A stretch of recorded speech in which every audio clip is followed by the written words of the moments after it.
Son múltiples los beneficios que nos aporta estar en la naturaleza, en cualquier lugar y con la intención que sea, sin importar cuál vaya a ser el grado de interacción. En todo caso, estos factores podrán influir en el alcance del beneficio. Se han descrito resultados positivos para el bienestar psicológico, la función cognitiva y el estado de salud física, pero también para la mejora de la situación social del individuo y el bienestar espiritual, tanto en personas sanas como enfermas.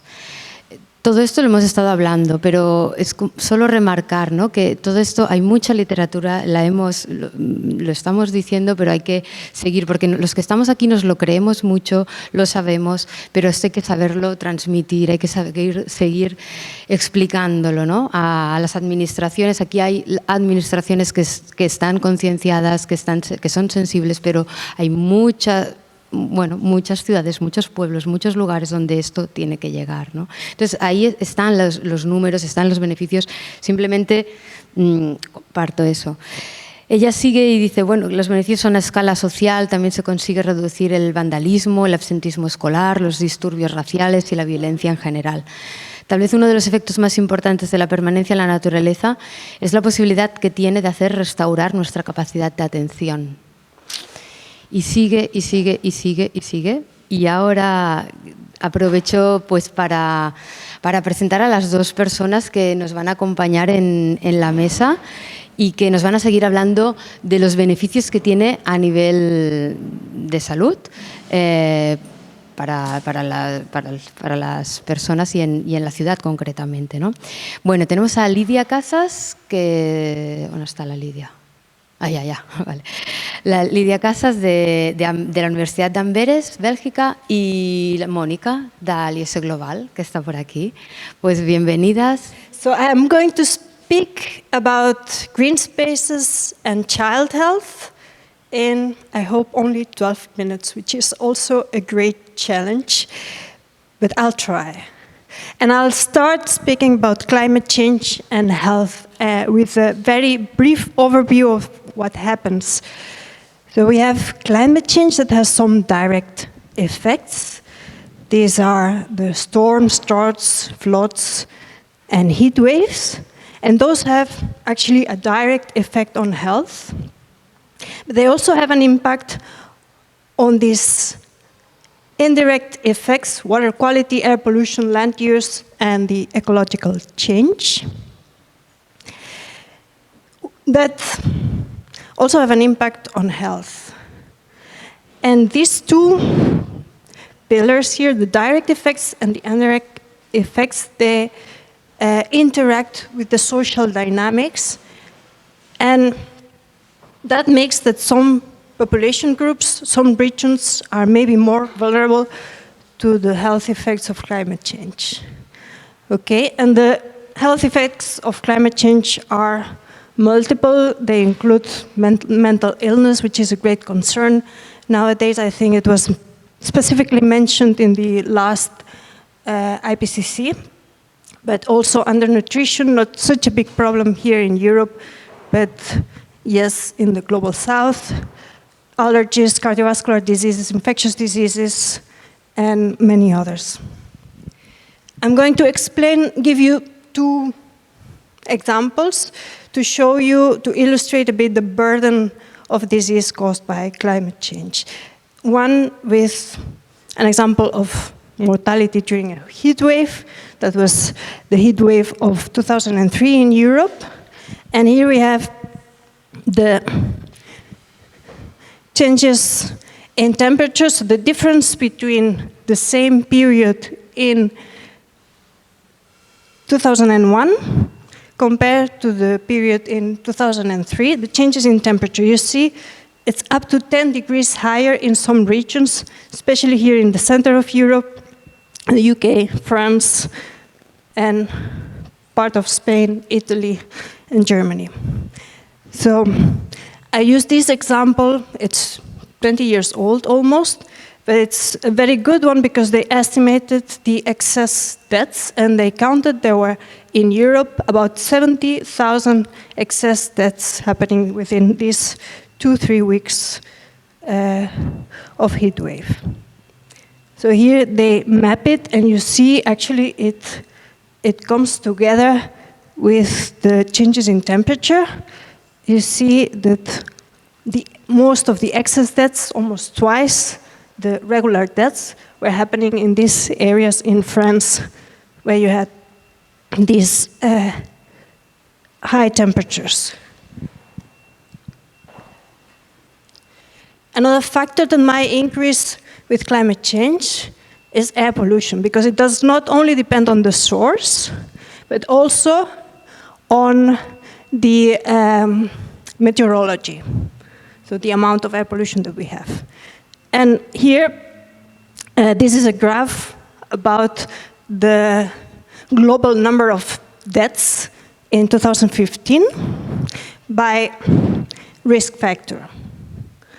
So what we see here is that total pollution, not only air pollution, but total pollution was causing in 2015 about 9 million deaths. And air pollution was very similar to the deaths caused by tobacco smoke. So around 7 million people were dying in 2015 only because of air pollution.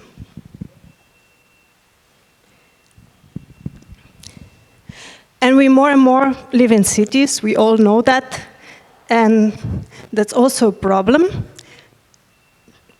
It's a problem because it accumulates air pollution, it accumulates noise pollution. I'm not going to talk about noise. And we have these heat island effects that also have an impact on our health. And in addition, there's a lot of people living in cities, which means lots of people is exposed.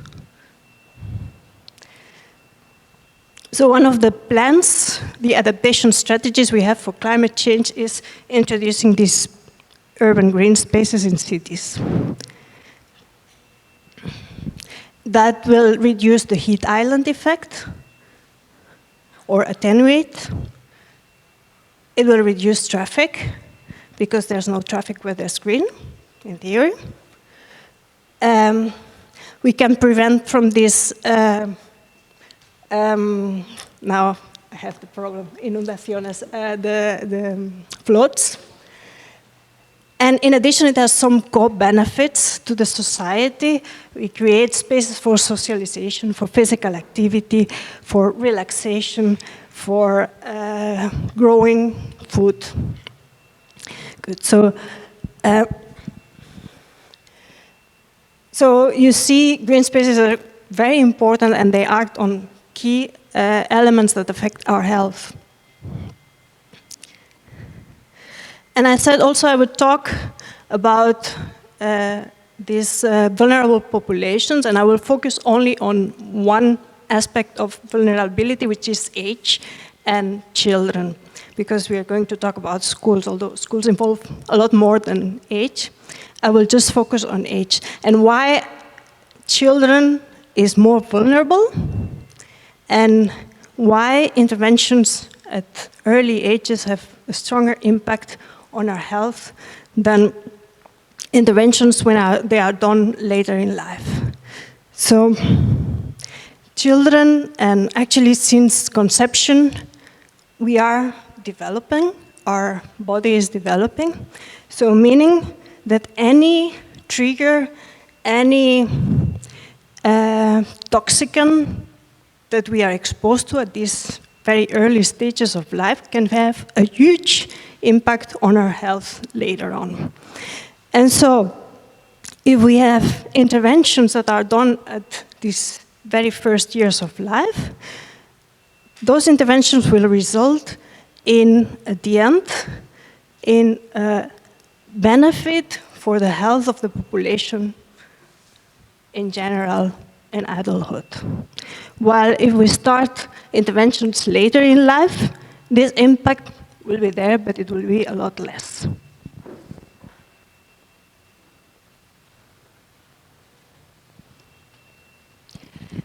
And because we are talking about schools and children and learning and so on, I chose to talk about the development of the brain, because there are many aspects in health. You could think about allergies, for example, which also are related to absenteeism from school, and it can have also an impact on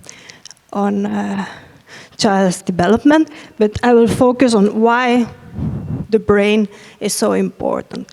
And just one figure to show, the brain starts developing actually at conception, and the development ends when we are around 22 years old. So it's a long process, but very important is that it's not like a straight line of growing, but there are some moments in life when there's a lot more,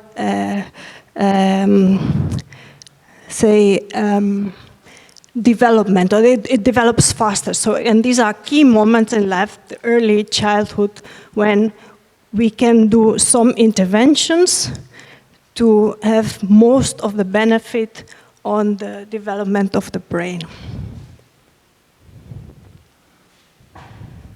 And so now there's already actually quite some literature, mainly focused on green spaces around the homes and the impact on child health, and also specifically on the cognitive development. I'm going to explain just two examples of two studies. One we did in Belgium, in homes of children who at the age of 4 to 6 years. So we measure green spaces in buffers around the homes. And then we did some measures of cognitive development. And we looked at the association between those two. And what we observed was that children living in homes that were having a lot more green around them, they were having less symptoms of hyperactivity, so that's behavior. They had better attention, and they also had a better working memory. This working memory is a combination of the short-term memory. This is the memory that we use to, say, if I ask you where is the toilet and you reply, then I can go to the toilet and get there. You know, this very important one for the routine things we do. And it's a combination of this with how we manipulate this information and connect it to the long-term memory. And so that's what allows us to make calculations, to read a sentence, so very important in terms of learning. Also to make reflections, and also to solve problems. So it's a very basic area of the brain functioning that needs to be good so that we can function, and that has an impact in the end on the mental capital of the society. And another study I was not involved in, it's from ISGlobal, where she is involved, but I'm not sure you are. You were not there yet? No.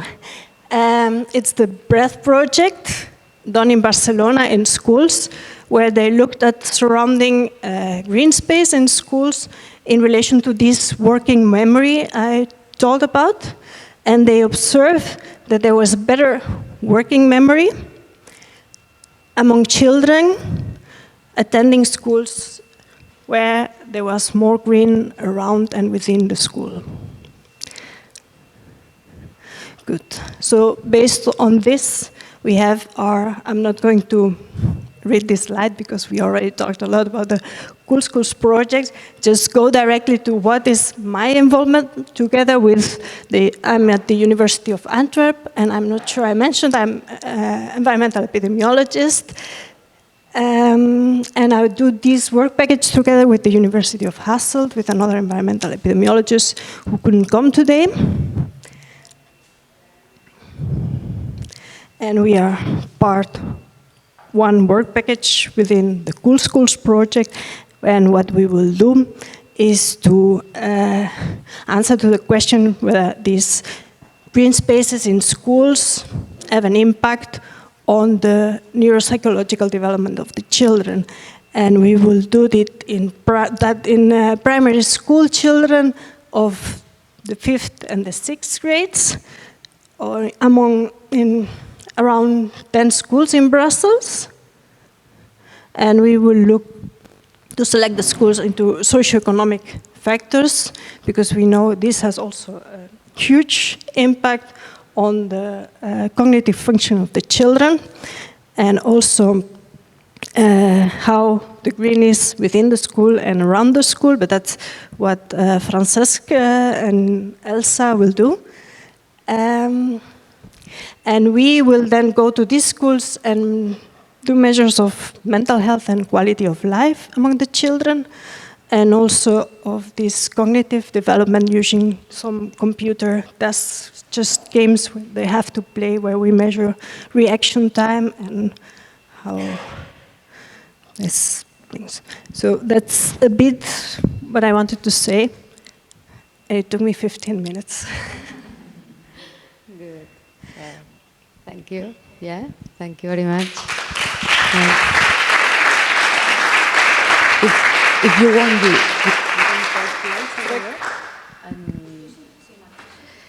Hello, I'm Mònica Ubalde. I work at ISGlobal as a researcher. I started 3 years ago, and I started being involved in this project led by the Barcelona city called Refugios Climàtics, so the climate shelters. I'm sure that yesterday you heard about it. And the next step, which is we transform the schoolyards, so which is also there.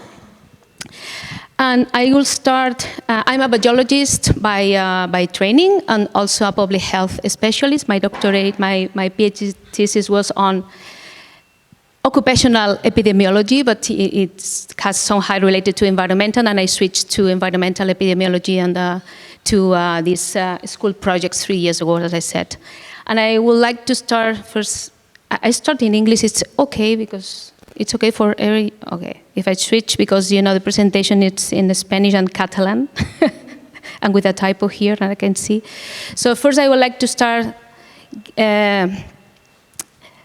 thanking all of you for the great work done in all the projects you present, and also because you already have all my talk done. So I just have like the main points that you already touch. I think I will give you like a wide perspective from the public health view. So I hope to connect all the points that you touch, because you touch the main targets on these topics on the schoolyards and green scholars. And also I would like to thank FICA for giving the target and the main points on the governance, because I'm involved in the projects, in the implementation and in the evaluation. I will talk about the evaluation of the implementations, and I think that you touch really the highlights that we need to move forward and to improve to make the school greening successful. And I will add health to that successful. So I will start just with the main or the more, wide definition of health, based on the WHO, the World Health Organization, which is it's not only not having not being sick, but also to be physically and mentally well-being, but also social, not only not having diseases. And one key point is that our health, it's 75%.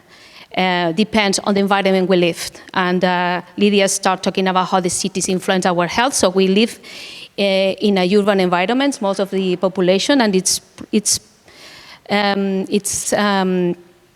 projected that by 2050, like 3 parts of the population will be living in urban areas. And it's also estimated by the WHO that almost a quarter, so 25% of our health and in mortality terms depends on the environmental factors. So the good news is that we are exposed to the environmental factors that are detrimental for health in urban settings, let's say. It's the topic we're talking today. But the good news is that we can change these factors. So we can change these factors that also promote these inequalities. And Francesc showed this morning very early in the first presentation how different in Barcelona the exposure to green spaces is in schools, within schools, around schools, in the different neighborhoods in Barcelona. And actually here we have this mortality expectation, the difference in between the most privileged compared to the most vulnerable neighborhoods in Barcelona is around 10 years of difference. So those living in the most privileged neighborhoods have, like in mean, 9 more years of life, let's say, compared to the, so we have a tool in our minds to make these inequalities be reduced.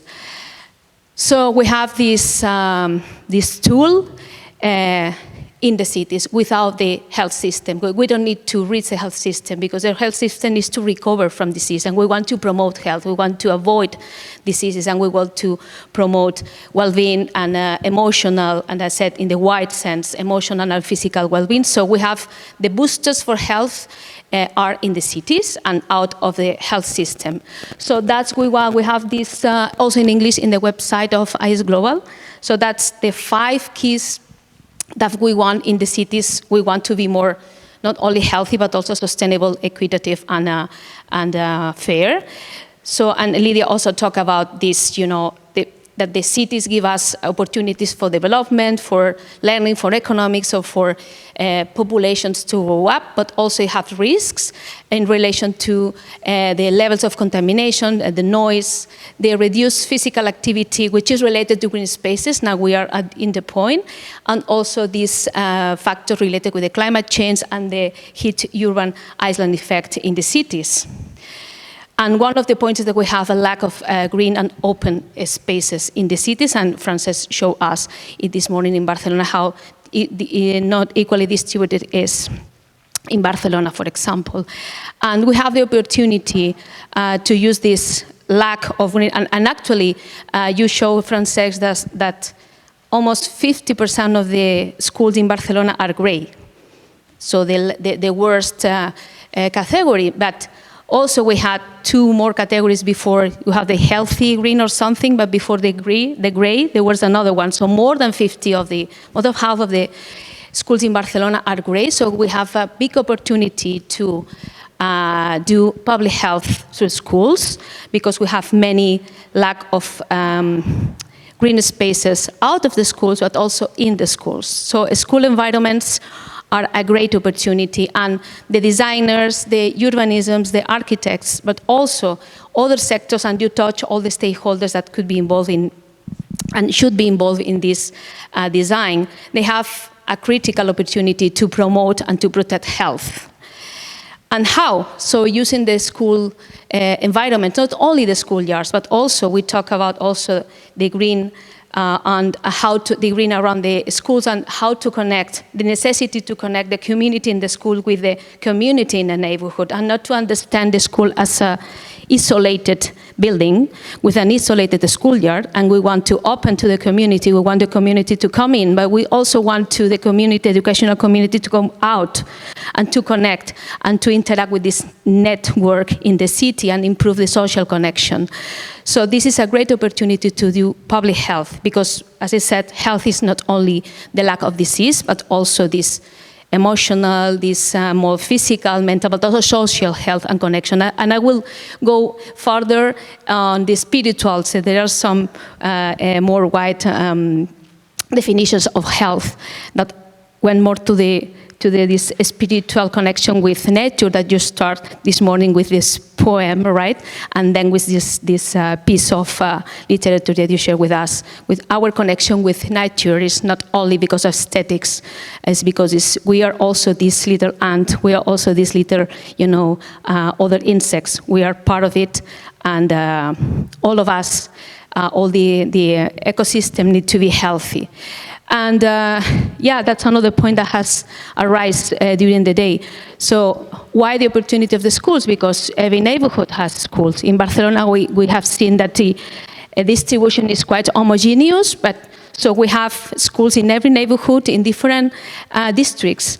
So it's a pure opportunity to generate the benefits, not only for the children and the educational community, but also for the whole community and the whole city. So we can scale up the benefits, the potential benefits of implementing green in the schools and surrounding the schools to be applied for the whole community. And how also we need to do that, and you raised that also, Fika, and in another presentation. So we need to have a participatory approach and multi-sectoral. So we need to compromise the teachers. There was also a rise here, because the changes need to be driven from the schools. So we need to listen, to train the teachers, to give them resources to make it possible, but also, and you also arise on your projects, we need to give voice and to hear children, because sometimes, or most of the times, the interventions are designed based on adults' thoughts, on adults' views and perceptions of why they need. But we need to listen to children to understand why they need, how they perceive the nature, how they perceive the contact with these elements of nature, not only to be under a tree, but they want to interact, and we want to know how they interact and how this interaction affects their health in terms of cognitive development, in terms of cardiovascular risk factors as obesity. I think in the study right in Rotterdam you mentioned something about that. So we have many options to promote health from the early stages of life. And these transformations need to be not only physical and urbanistic, in the sense that not only things that are beautiful and for aesthetics. We need also to do transformation in the social area, but also from the pedagogical point of view, including, as has been mentioned, the greening and the nature in the curricula. And this main point, which is the governance and the budgeting for doing, not only being possible to be implemented, but also to be maintained in the middle long term. Because if we need to evaluate the potential benefits, we need time to evaluate. We need time to wait for the potential benefits, not just in the short term, but in the middle long term. And as I said, this transformation need to be participatory and also multi-sector. And which are the actors? So you and the stakeholders, you already, so this is a summary of your work this morning. So we need to be involved the children or the young adults, because we're talking a lot about primary children, but young adults, secondary schools, so from 13 until 18, they are really important. And for me, they are like missed in all of these implementations and all these plannings of transforming the cities on the school environments also. We need to have the educational and the managers in the schools involved. Families, the community. The importance of the connection with the neighborhood is also a tool of public health. And of course, the government and the institutions and the technicians, but also as we are here, people in research that could provide the evidence on how these benefits are measured. And that's one example. This is one example of how to make, children participating in knowing their perceptions and how they feel in this citizen science process and different studies. This is one which is not on greening, but on how children perceive their school travel from home to school and the other way around, and how they perceive as positive and negative things in the school travel, and how they can change it. So they can design interventions to try to improve the school travel. And here, for example, we were working, this is one study is going on now into schools in Barcelona. We work with these co-production workshops with results from, I don't know if you know, the photo voice methodologies, a qualitative methodology, in which participants, in this case children, take a picture of places, in this case in the school travel, and they record why they took this picture and how they feel. So here there are pictures in relation to green, so in general they feel calm, they like to walk through from home to school through streets that are greener than others, and they really like to spend time in parks with green features. So all this information will give us the new opportunities that we were talking about to create the diversity and to co-create the diversity and the social relations and the flexibility to new situations, in the community, in the interaction, the social interaction, but also in the school, and to provide any opportunities to use differently the schoolyard and increase the physical activity, to change the types of physical activity. You also mentioned that, how the girls play or use the schoolyard and in which kind of physical activity are they involved, and also to boost the imagination. There are also initiatives, like, I don't know if you know this initiative, it's called Entorns Escolares Seguros y Saludables, so school environments healthy and safe, and it's promoted by this Seminario de Movilidad y Infancia, which is a working group with a different professionals, also researchers and NGOs from different perspectives, and they are involved in converting these school environments in areas of childhood protection, so for health, also for security, and also for their rights. And they have these, you can go into the website, and the municipalities, so we are now in this point of governance, so the municipalities can diagnose their own indicators of how their city or their municipality territory is in different indicators. And in the third, you can see the one of the indicators is the proportion of the school centers that have green features in the school. And then the last point, it's how important it is to evaluate the changes. So we need to measure how all these changes benefit on children's health and the community health. So in the case of these climate shelters, we were involved in evaluating the impact on health, well-being, and also the environmental quality in these 10 interventions and control schools that we used to compare the measures. And I think you're gonna, the visit to this school in Can Fabra is planned for this afternoon, so you will see the change, but this is how the school was before, with two big areas of concrete. And this is another one in the Champlain that has changed completely from this gray to this green. So this is just one example of how we have measured the impacts for the environmental changes. This is one schoolyard that in the pre-assessment we have, you can see here, like, it's a screening map showing the temperatures, how it's distributed in the schoolyard, and where the interventions were implemented in green, gray, which is a shade, and also water. And you can see in the post-assessment how this area where the gray and green component was implemented, how it improves in terms of it's more blue, right? So the temperature has decreased really, but there is another area where the temperature has not improved here, because there was here a sandbox that was, released to put another intervention for water, which because of the COVID protocols was not used. So then this area increased the temperature, but the evaluation, it's all affected by the COVID pandemic. And then we also assess the use of the schoolyard with this systematic observation tool that we designed for observing the schoolyard during the recess.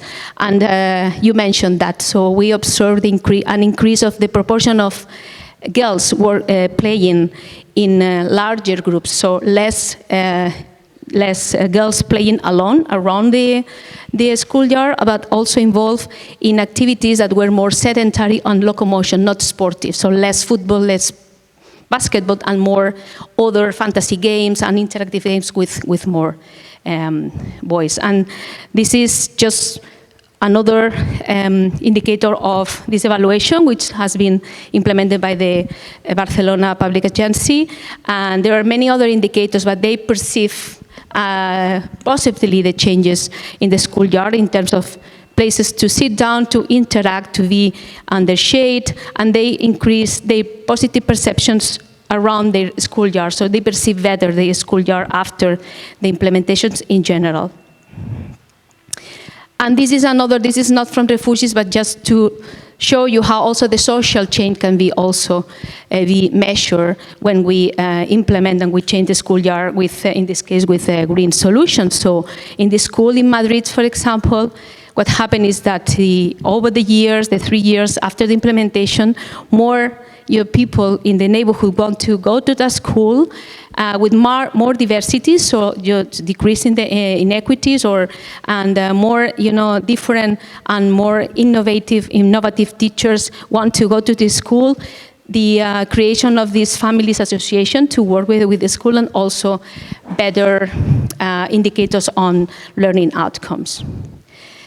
And just to finish, well, because we were talking about the budgeting and maintenance, so it's important to consider in the budgeting how much we want to invest in the intervention, but also how does it mean in terms of which gains we have in terms of health. And there are also economic costs that are related to that. We can save in premature deaths, also in reducing the use of healthcare systems, and also on the well-being. So these benefits for mental health that are here in these two studies, showing the savings of implementing or using these green spaces. And in Barcelona, it was this study show how the implementation of the Superillas program in Barcelona, if it was implemented completely, we will save around 700 deaths, which represent almost 2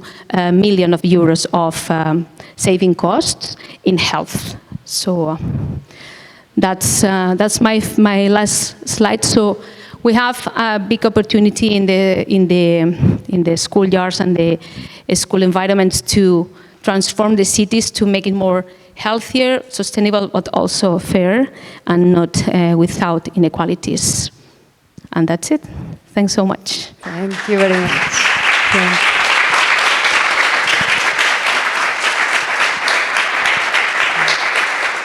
Perfect. Thank you, Mònica. Thank you, Lidia. I'm sorry for the... Yeah, we are a little bit late in the schedule, but yeah, you can take a seat here. Just, well, we don't have a lot of time for questions and speaking with them, but I invite you, if you want to, just to do a comment, a question. Just no, well, if not you, no, if you, it's better with the microphone.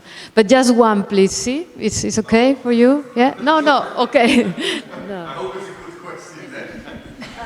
Thank you for your presentation. Very interesting. The thing I was wondering, there are so many advantages and benefits for greening green-blue schoolyards. But what are the barriers for schoolyards in Barcelona not to have a green-blue schoolyard? Do you have any idea what those barriers are and how to overcome them? Well, as I think, and as you can see, Barcelona, it's really active on changing this.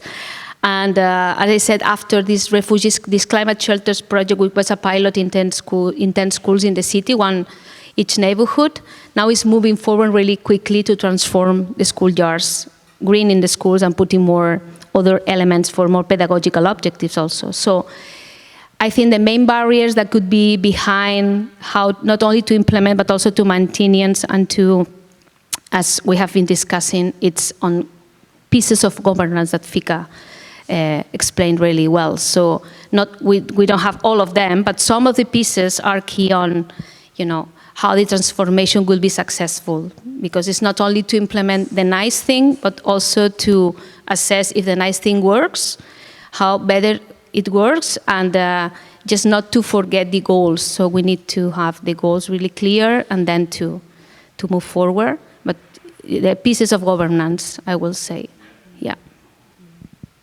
And budget, always.